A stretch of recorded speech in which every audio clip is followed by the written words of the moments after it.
inspiring Uganda. Live from UBC Studios in Kampala, this is Good Morning Uganda.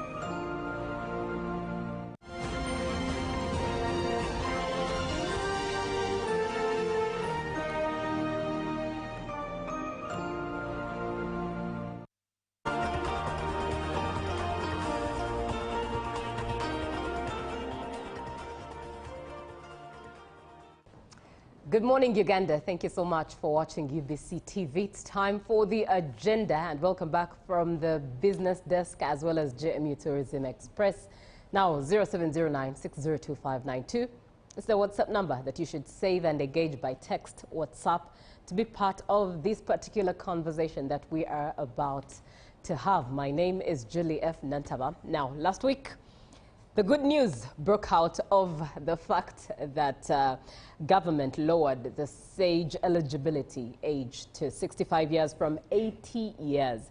And of course, the grant was moved to enhancement as well, of course, starting the financial year 2026-2027. And it's a conversation that we are here for. In studio with me is Gloria Nakajubi, who is the communication lead, Uganda Parliamentary Forum on Social Protection, and Prosper Muhumuza, who's Commissioner for Disability and Elderly Affairs at the Ministry of Gender, Labour and Social Development. Once again, 0709-602-592. I will start my greetings with a fellow lady. Good morning, Ms. Nakajubi. Good morning and good morning, viewers. Very glad to be here. Indeed, a pleasure having you. And then I'll just move next to the man whom we've decided to sandwich this morning, and that is Mr. Muhumuza. Good morning. Good morning, viewers over there. Right. A pleasure having you this morning. Now, starting with you, Ms. Nakajubi, and this is just for context and background to kickstart this conversation. How does the Parliamentary Forum on Social Protection advocate for expansion of SAGE and other programs in line with that? Well, thank you very much. And to our viewers, I think this is a very great opportunity yet again to be talking about the Senior Citizens Grant and the Social Assistant Grants for Empowerment. The Uganda member-based association that it's about members of parliament coming together to advocate for social protection. And really the Senior Citizens Grant has been one of our key advocacy areas since 2010. Yeah, when the program was initiated. And we've been looking at how best can we ensure that all vulnerable older persons can actually become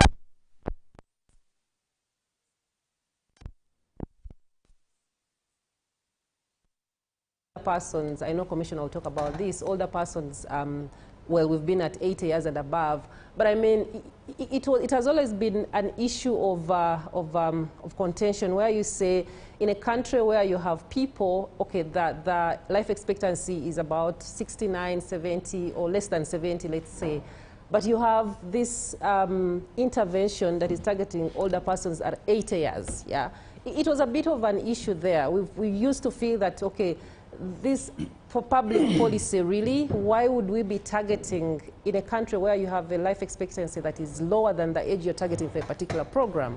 So as a forum, it has been an ongoing advocacy.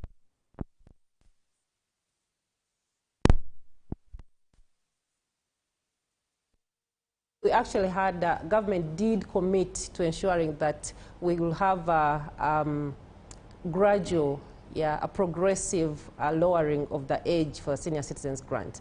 We've waited 2018 to now, and it's very good to actually see that, yes, it has not come as we had hoped progressively, but now we just sliding into the fact that we're now at 65 years. So we're very excited as a forum, and because, I mean, you know, in Parliament, that is where things happen. That's where the money happens, the appropriation happens. So we're trying to see, because what we've been doing was to ensure that for Senior Citizens Grant, we have the monies allocated towards that particular grant at that point where it was 80 years.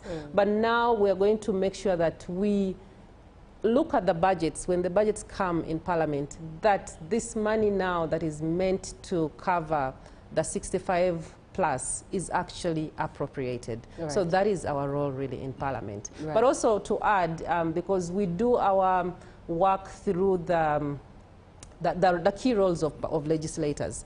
So it is about legislation, so ensuring that actually we have policies in place that ensure that social protection interventions are actually implemented, but also introduced. And also the other thing is, like I've talked about, appropriation, because that is the work of MPs, and to also do oversight. So ensuring that the interventions, the social protection interventions that are ongoing in the country are actually being implemented as they should be, and the people that are supposed to benefit are benefiting. So those are the key three core roles that we do as at the Uganda Parliamentary Forum on Social Protection. Right, thank you very much. Now I will come to you, Mr. Muhumuza. What is the current national coverage of SAGE, and what milestones have been achieved so far? But therein, you should also tell us what this particular achievement means for the Ministry of Gender, Labour and Social Development. Thank you. Coverage, geographically, we are all over the country.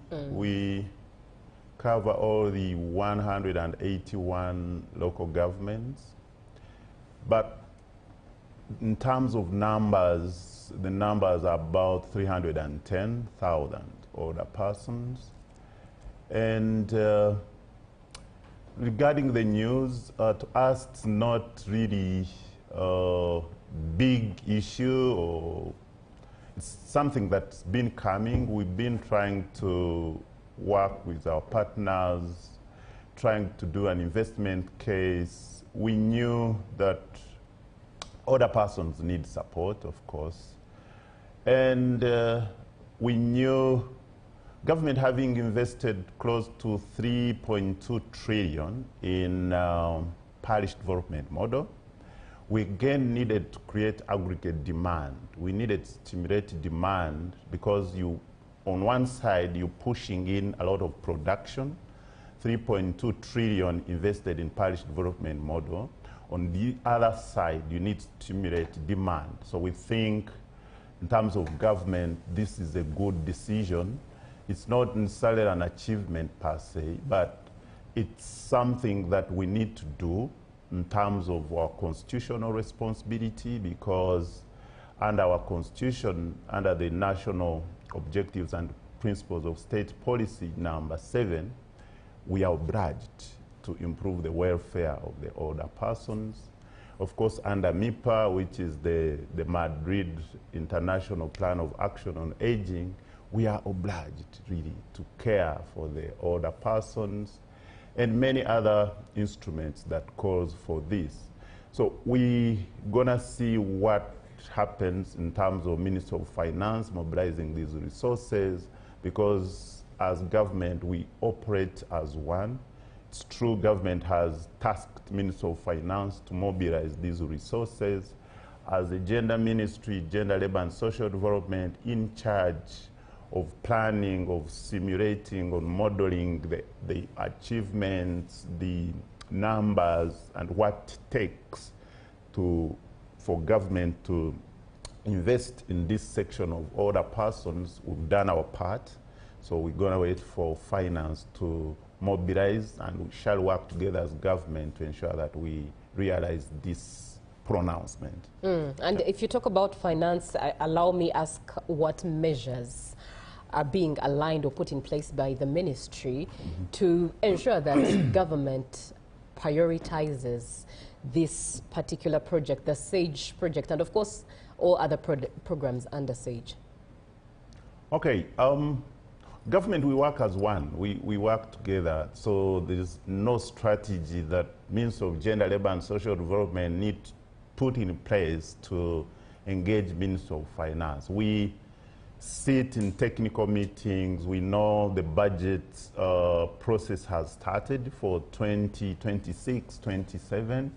So we indeed is expecting that through the physical projections of Ministry of Finance, Planning and Economic Development, These are some of the key priorities that will be in the budget call circulars.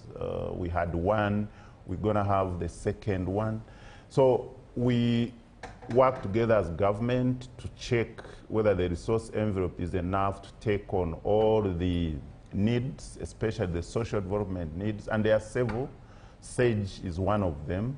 So as you rightly put it, ours is really to keep reminding Minister of Finance, Planning and Economic Development that these are the unfunded priorities that came up. We explain the returns on investment for most of these priorities. And we are hopeful that as colleagues at Finance and as government together, we should be able to mobilize effectively to cater for these noble cause. Right. If you're just joining the show, well, we're looking at the grant, the empowerment grant that was announced last week by government, where number one, age for older persons was lifted from 65 to, rather from 80 years to 65 for those who are to benefit from the elderly grant. And of course, it was increased as well. This all to begin in the financial year 2026-2027. We are shedding more light into this particular one, and in studio with me is Gloria Nakajubi. She is the communications lead at the Uganda Parliamentary Forum on Social Protection, alongside Prosper Muhumuza, who is the Commissioner for Disability and Elderly Affairs, Minister of Gender, Labour and Social Development. Yours is to engage, share your opinion or ask a question, 0709-602592. Now, from the point of advocacy, Ms. Nakajubi, how do we see this come to life? What are the next steps? Well, it's very interesting because the journey of the Senior Citizens Grant has actually been a very interesting one. From 2010, we're counting how many years that? Quite over 10, 14, 15 years. Yes. And 15 actually. Yeah, so the question has always been, all those years later, what do we have to show as a country? There have been baby steps, yeah. But I think one thing that has come up quite strongly is the commitment of government actually to ensure that the vulnerable populations are protected, and in this case, the older persons. So I think the question now is beyond the Senior Citizens Grant, because social protection is beyond older persons. Yes. Yeah, social protection, really, we want to look at it from a life cycle. We want to look at it from, there's that term they look at from womb to tomb, from the time you are conceived to the time you actually die. So for us, really, as a forum, what we are looking at is how do we ensure that we build onto the Senior Citizens Grant. Yeah, we can say for now that is a program that is in the bag, for lack of a better word. So, but of course, there's still a lot of issues around it. There's still money that is required until we see that money allocated in the budget. It is still work in progress. But for now, we can say we have an intervention that is targeting older persons. So then now we want to go down and see what are those other low-hanging fruits that we can start pushing. Right. And one of the key things, one of the things that we've been looking at is the children with disabilities. Yeah, it is one other population category that is actually very, very vulnerable. We actually call it like they actually have a double vulnerability. Some of them are living in poverty, but they are also, again, disabled. So we're trying to see how do we then ensure that that population category is also catered for. So children with disabilities is our next on the agenda.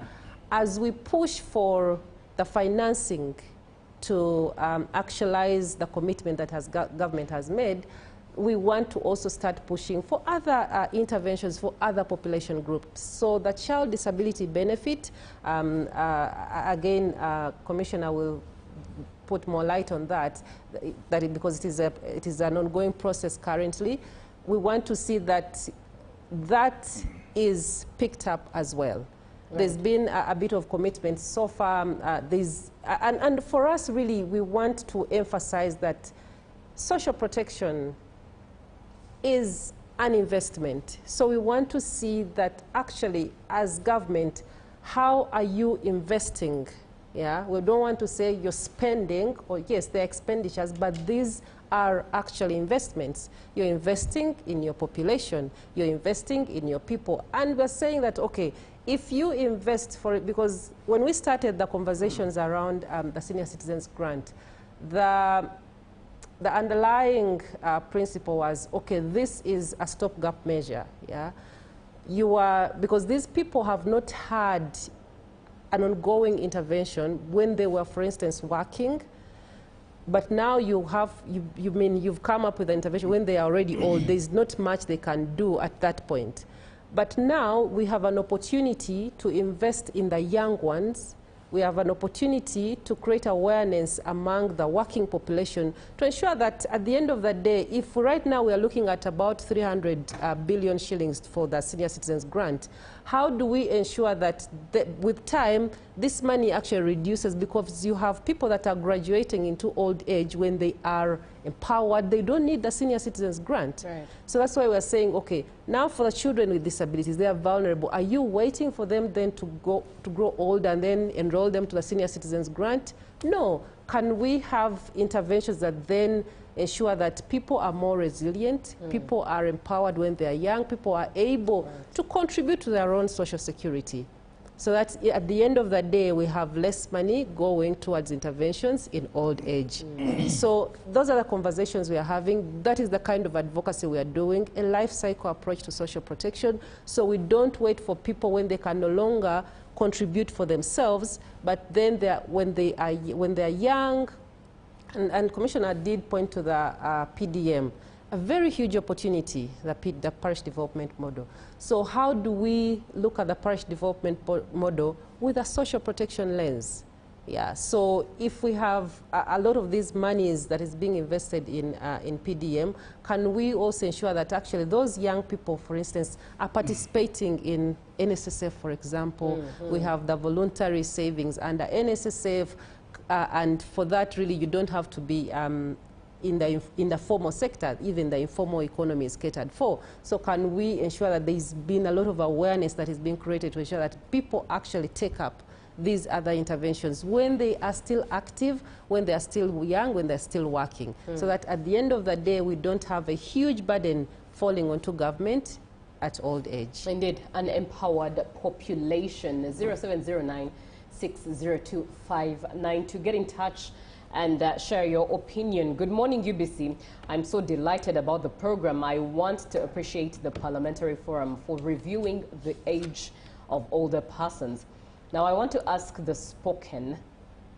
I wonder who you mean of the two, but you want to ask, when will they begin registering beneficiaries who left out before 60 years of age? Now they clocked 65 years plus. This is the Secretary Youth Council, Zombo District. Now, I don't know if the both of you still have the authority to speak into this. I'm not so sure to whom this particular question was forwarded to, but I'll start with Commissioner to share your perspective, and perhaps Ms. Nakajubi will also share her perspective from the advocacy side of things, but please. Thank you. Uganda has been one of the active countries in Africa, all over the world, in terms of UN Decade of Health Aging.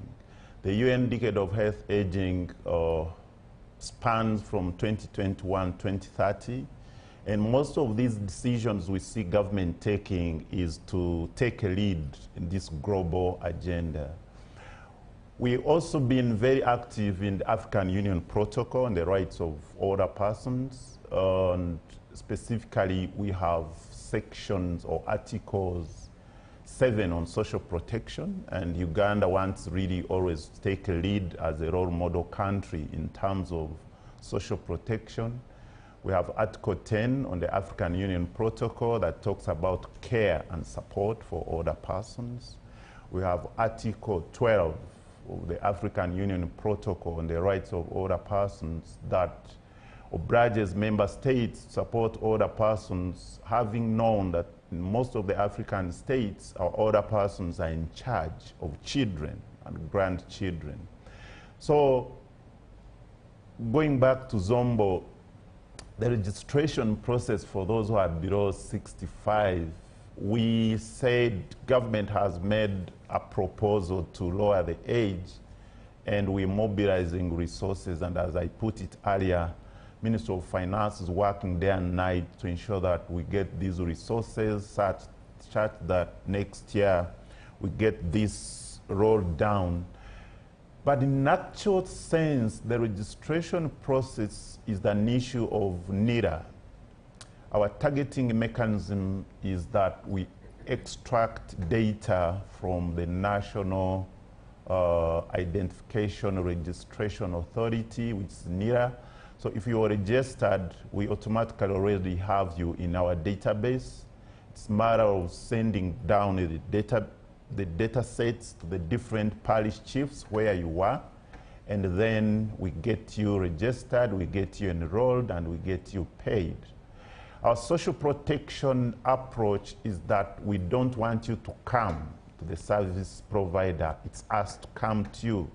So we're going to come to your respective parish chiefs to do registration, to be enrollment, and later on to do actual payments.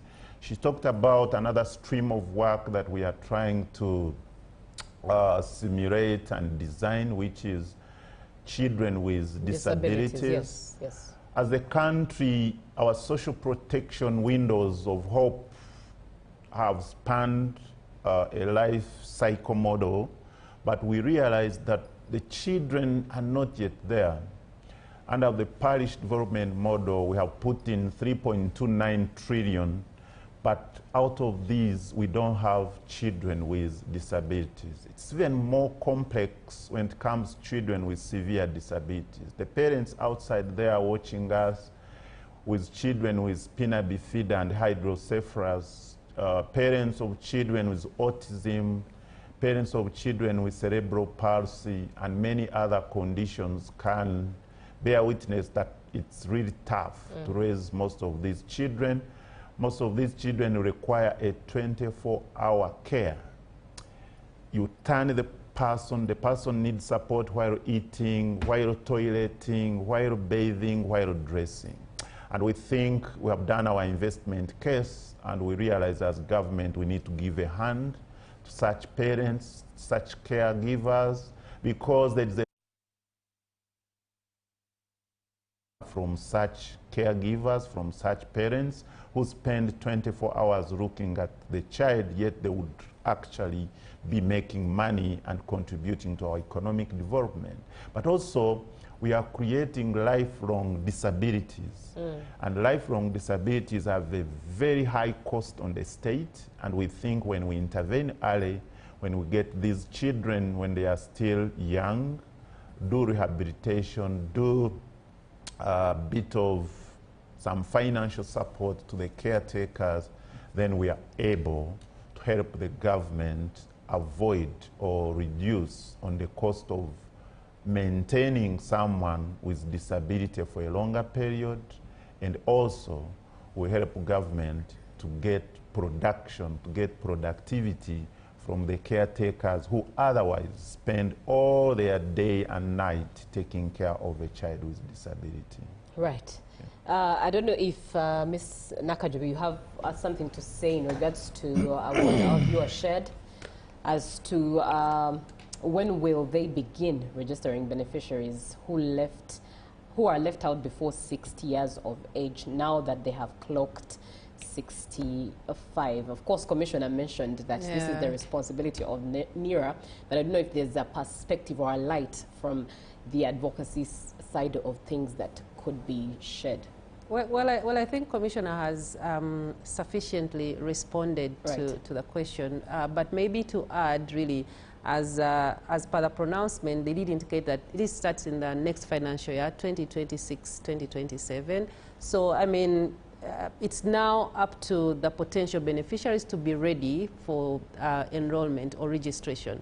And as Commissioner has highlighted, I mean, the need to have a national ID, because our social protection interventions, again, that the national ID is like your tool.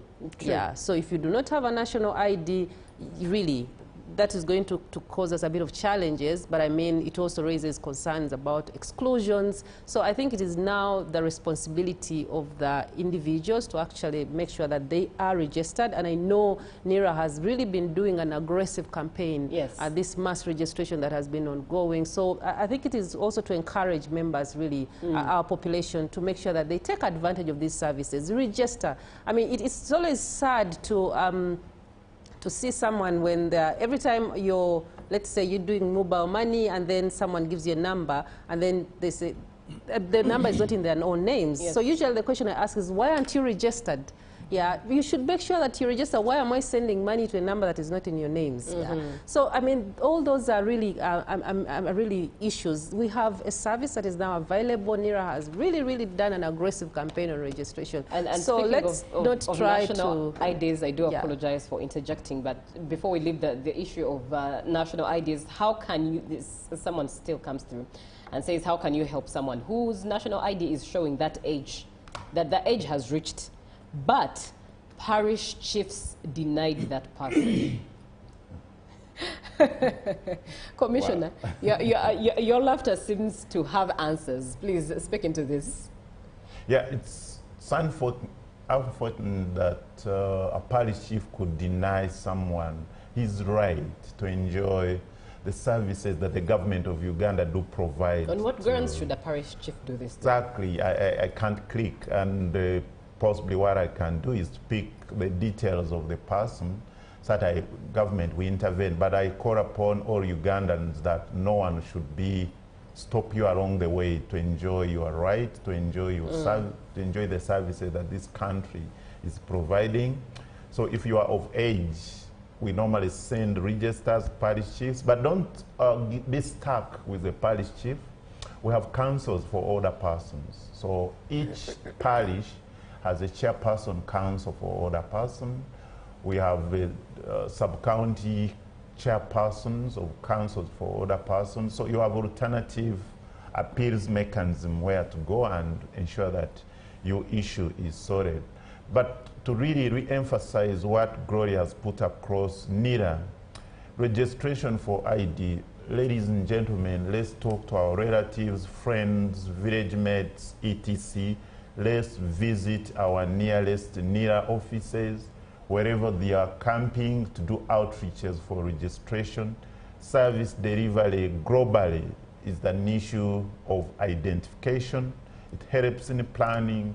It helps in avoiding duplication of services. So we really need everyone to be in the database so that we plan for you, so that you demand for what you need, because we know you, we have you, and therefore serving you becomes easy. So make it easier for you, government to serve you. Right. Ms. Nakajubi, on the side of advocacy, how are individuals like the viewer who has shared this helped? Well, I really think, again, Commissioner has pointed to that.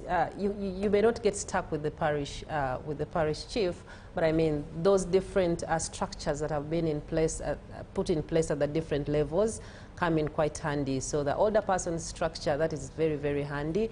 And I remember I think the ministry has a feedback. Complaints and grievance. Yeah. So I think. So I think the CDO could also be another office that you could actually interface with, but also during the payments, so usually there are people that you can actually interact with and be able to put in your complaint and be able to be helped, really. I think let's utilize these structures. I know sometimes at the subnational level, the local governments, there are a bit of challenges. People are challenged, and also the officers there can be challenged. But I think these structures have been put in place to make sure that they support the citizens. So let's utilize them, let's take advantage of them, and let's be able to actually utilize or take advantage of that has been given to us. And it's not, again, as we always tell Ugandans, really, these interventions are not charity from government. Yeah, it is the responsibility of government, it is the duty of government, and as taxpayers, you are entitled to these services, so utilize them. That is your money, so take advantage of your money. Indeed, take advantage of your money. And at the end of the day, knowledge is power. When you know that you have this information at your hands, you're able to use it and take advantage of it. 0709-602-592. Yes, Commissioner. Yes, I wanted to also emphasize the issue of social gerontology. Social gerontology is a multidisciplinary model that focuses on process of aging. So as a country, one of the other reasons why we think we should invest more as we try to lower the targeting age for SAGE and many other instruments to improve the care and support for older persons is social gerontology. As a country, the process of identification, studying, and understanding the complexities involved in aging, we have not been doing well. And the social gerontology demands that we train a team of local volunteers to do home visits, to support the caretakers in homes on how to look at these older persons, the behavior, the satisfaction, and deal with them. I normally tell people outside there that you'd go to the village, look at this older person, is not eating, is not drinking anything, and is not sick.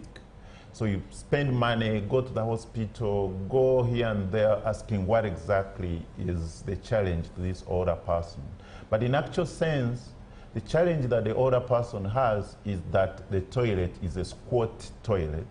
So she's fearing to squat because the bones are paining, the muscles are paining, and no doctor will understand this. It's through social gerontology, it's through understanding of how this person behaves, how he or she lives, that you will now understand and also solve the problem. Immediately you put a locally made squat latrine, squat toilet, this older person is back, he's eating, he's normal, he's enjoying his food, his water, his bushera, and the like.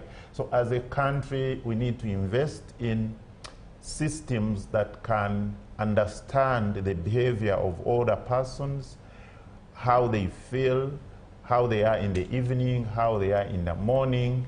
Otherwise, we're gonna spend a lot of money in investigating the medical conditions, while in actual sense, there are a lot of psychosocial well-being issues in the home. Right. Of course, the other arm, which is medical, is geriatrics. Geriatrics or geriatricians, these are medical doctors that deal with conditions of older persons. We have a few doctors in the country, but I want to urge the different doctors to interest themselves in geriatrician or geriatrics, or to train as geriatricians, such that you really contribute to aging process. You contribute to treatment of older persons. Age is gold. You want to associate with the treatment with happiness of an older person. What does it take for you to put a smiling face on someone who is 90, having been able to study and understand how to deal with an older person's health condition? It puts a lot of pride in you. It helps you to understand how to deal with these older person's issues, and also to mentor the young doctors on how to associate and how to deal with older persons. I want to thank Dr. Winnie, Dr. Harriet, and many few geriatricians that we have in the country whose clinics are always full. We are going to work together as government to get more geriatricians on board to ensure that maybe all the regional referral hospitals have geriatricians who are able to support other doctors in the diagnosis, prescription, care, and treatment for older persons. Right, thank you very much. Now let's get into some of the comments, and of course as we begin to close the show. Good morning. My concern is about the criteria for paying elderly. You find 89-year-olds not receiving and 70 years receiving. How are they going to solve this? Instead of people moving miles for money, can't we use mobile money systems like PDM? This is Buye David Maradona from Namaingu. And also with NSSF, it's the ministry benefiting than the owners of the money. We have been following sagas in the NSSF from Temangalo land acquisition. That's a question that you could note. And the other comes in, good morning UBC family. This is Okiro Bernard from Kakira, Jinja. How are we sure that you will not misappropriate these funds? Because you, the ministers, are always letting the president's programs down through corruption. The other to take note of is Good Morning Uganda. I just want to thank the Ministry of Gender for accepting to lower the age to 65 from 80 years. 80 years was too high and few were benefiting. I really pray that this program stays forever because it's very good. This is Odaro Vincent from Tororo. And thank you for the program, but apart from registering new entrants, elders would like to know how they are paid and how much they are supposed to be paid and when, because most of them are confused. Thank you. And the viewer says again, you will lose a lot of money if you consider the national ID because people are younger than their national IDs. You would get information from the parish chiefs because they know those elders better, but national identifications, ole mo. And finally, wow, looking at communications lead, she said that here are discussions of empowering children with disabilities or children with disabilities benefit. Now my question to that point is that how are we going to empower them and empower them, their demand to the labor market, understanding that they will acquire skills, helping them to prepare for the later age, especially with such a biased working society in Uganda. Similarly, what about the labor markets for persons with disabilities? Since this is a Ministry of Gender, Labor and Social Development, what is the perspective of the labor market towards persons with disabilities? Do we have measures of ensuring that this labor joins the available markets unbiased? I will pause it at that, and thank you so much, Chairperson, Students' Council, Chambogo College School. Right, let's take this moment to speak into these questions that have come forth as we begin to wrap it up, starting with you, Commissioner. Thank you. Thank you so much, the viewers, for being active and indeed for input. Namaingo, 80 years not getting, why can't we go into mobile money? We started with mobile money, ladies and gentlemen, in 2010 when we're rolling out this program, we're using mobile money, and other persons, 90% of them said they forget PINs. They can't remember their passwords, they can't remember their PINs, and therefore they wanted a mobile bank on wheels coming to the villages, hence why we are now having payment service providers bringing money to your respective areas, and we have two payment options. Money will come to your parish or sub-county, or you actually can get money from the bank. NSSF not benefiting the people, it does benefit the people, and I think the NSSF colleagues outside there, you can come and clarify this further. NSSF has transformed. There are lots of benefits. We have had a lot of testimonies how NSSF is doing well. You don't want to miss the opportunity of being on board to benefit the new products that NSSF has put across.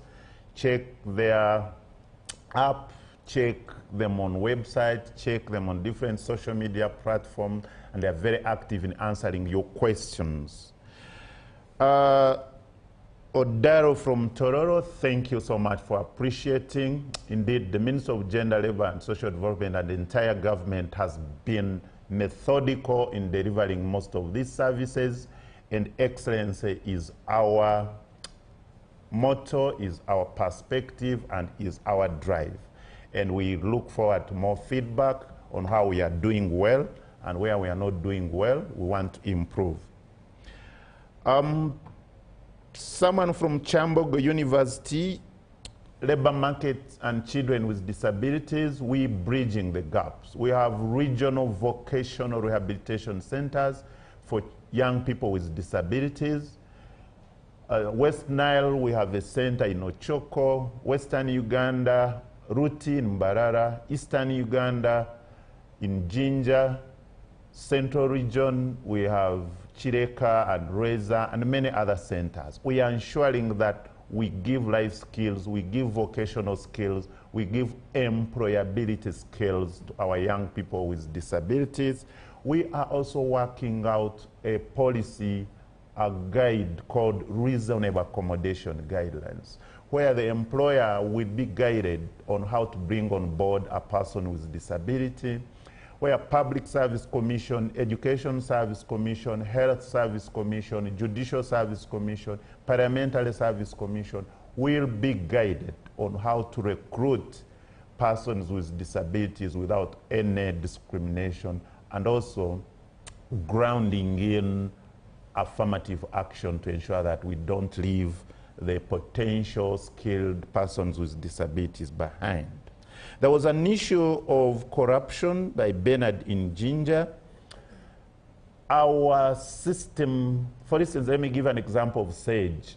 For the last 10 years, we have built a system that is watertight. You can check it. You can try to put your fingers on how to get SAGE, and you will testify later or send me a message how the systems are waterproof. We have systems where when we enroll you on the system, the money goes to your account. We don't have third party in our disbursement mechanisms. If money is going to Gloria, it's going to Gloria. It goes to your account. We have actually have lots of funds, not yet withdrawn. Why? It's because someone is unwell, someone is have passed on, and all of these funds are actually on the account. We are working out mechanisms of taking it to Bank of Uganda or taking it to the next of kin. So we have indicators to show that we have come of age when it comes to watertight programming, when it comes to the fact that we serve the one we intend to serve. Please join us to ensure that we have programs that serve the vulnerable without causing any unnecessary outcry. Right, thank you very much, Commissioner. Now, let me come to Ms. Nakajubi as we wrap it up. What are some of the questions you took note of and what you can speak into them? Thank you very much, viewers. And really, it's to add on what Commissioner has highlighted. On the issue of where the national ID is younger than the ID holder.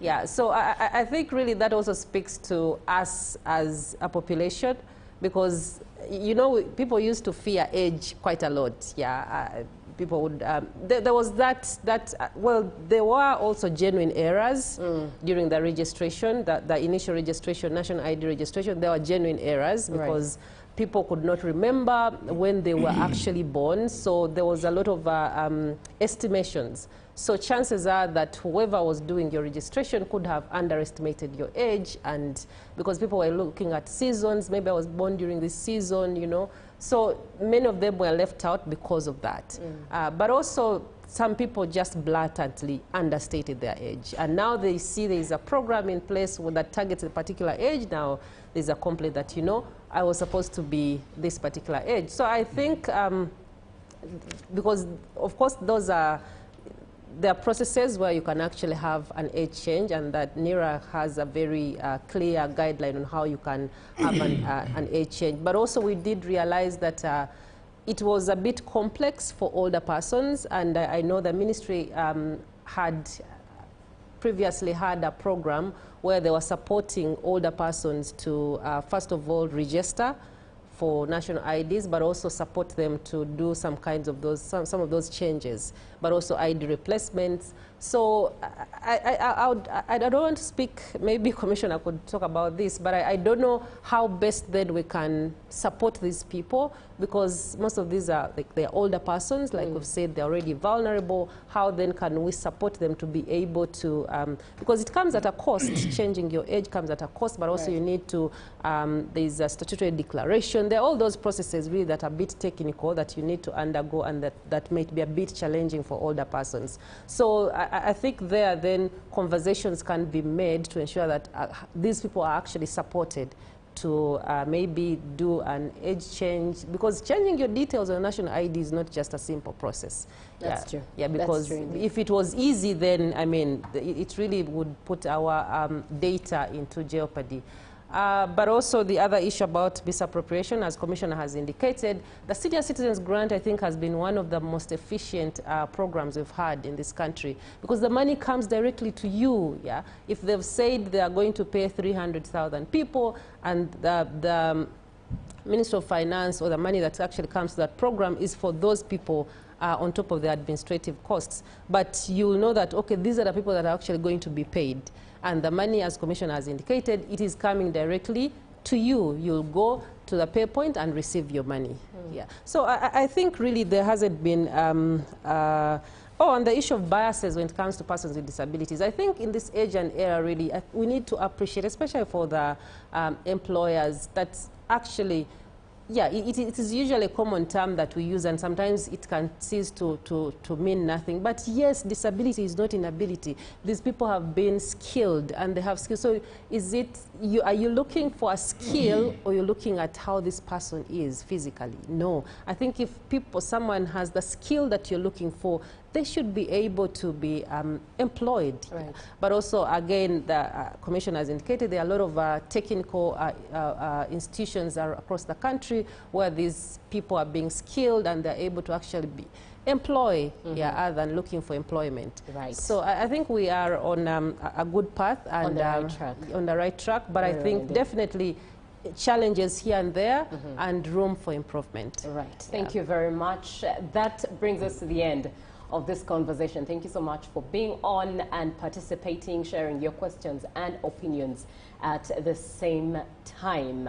Now, Gloria Nakajubi is the communication leader at the Uganda Parliamentary Forum on Social Protection, and she's been speaking with us, of course. Yes, Commissioner.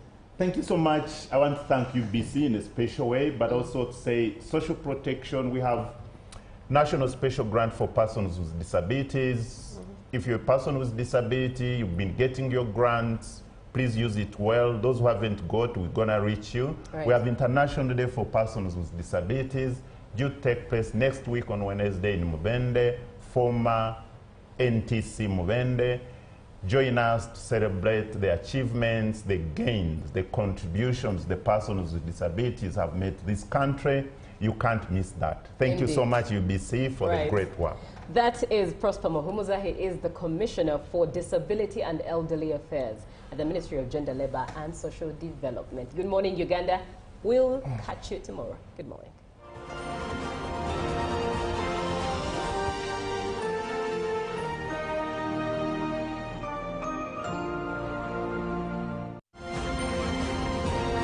Live from UBC Studios in Kampala, this is Good Morning Uganda.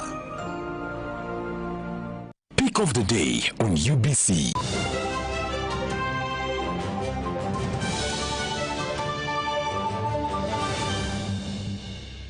Was brought to you by I'll call you every day, yeah yo, baby dondolo. You can now get all the Chibuzi out with MTN voice bundles. Call all networks Kubei Dondoro. Buy a 25-minute voice bundle for only 1,000 or buy any daily voice bundle of your choice. Dial *100 *21# and select daily or use the My MTN app. When we talk together, we are unstoppable.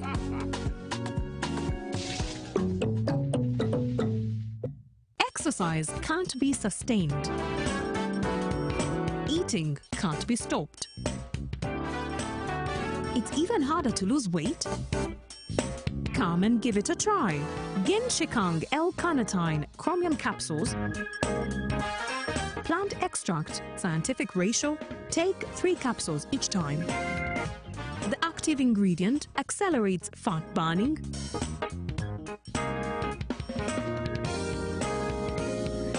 eat twice a day, don't take a detour. Weight loss starts now.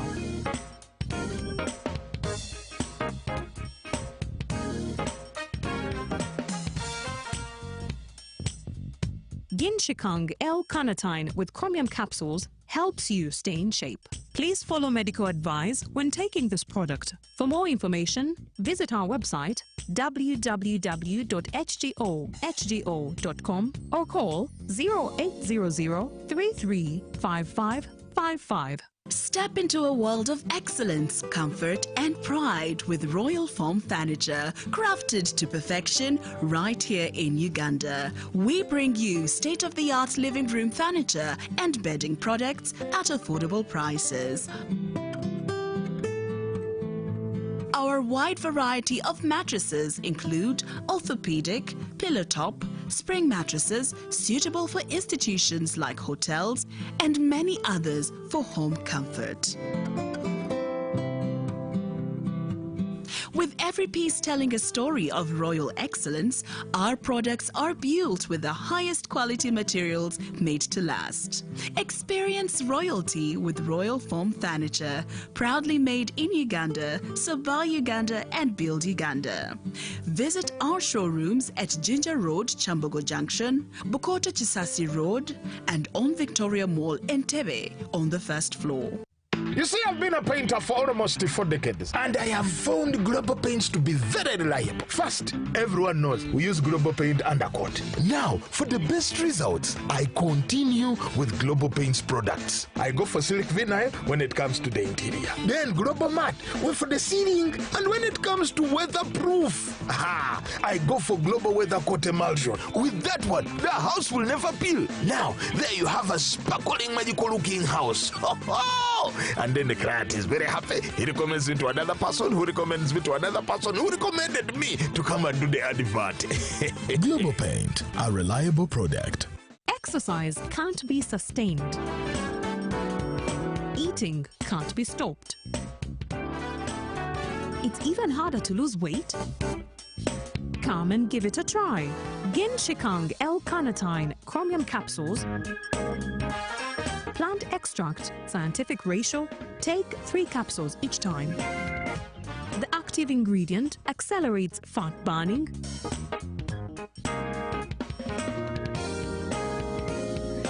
eat twice a day, don't take a detour. Weight loss starts now.